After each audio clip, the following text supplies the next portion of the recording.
Laura Smet, moment de douceur après les tensions au tribunal. Une parenthèse apaisante dans un climat électrique.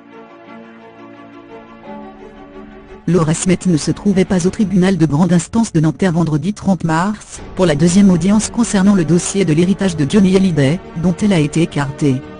La fille du défunt rocker et de Nathalie Baye était représentée par ses avocats, tout comme son grand frère David Hallyday et Laetitia Hallyday.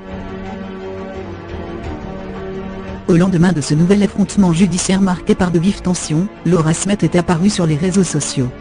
Ce n'est pas pour commenter cette actualité que la comédienne de 34 ans s'est manifestée sur Instagram samedi 31 mars, mais pour inviter ses 191 000 abonnés à découvrir un moment de douceur.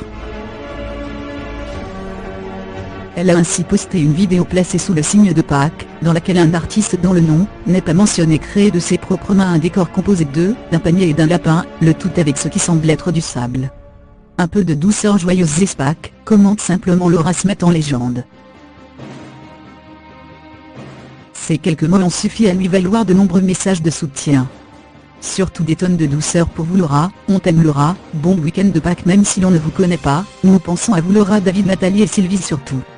Personne ne mérite d'être emporté dans une pagaille pareille, peut-on notamment lire dans les nombreux commentaires laissés. Au terme de cette audience du 30 mars au TGI de Nanterre, la maison de disques Warner Music s'est dit prête à faire écouter à Laura Smet et David Hallyday l'album posthume de leur père. Mais droit d'écouter ne signifie pas droit de regard, a tenu à préciser Eric Levaux, l'avocat du label de Johnny Hallyday. Pour le reste, la décision sera rendue le 13 avril prochain.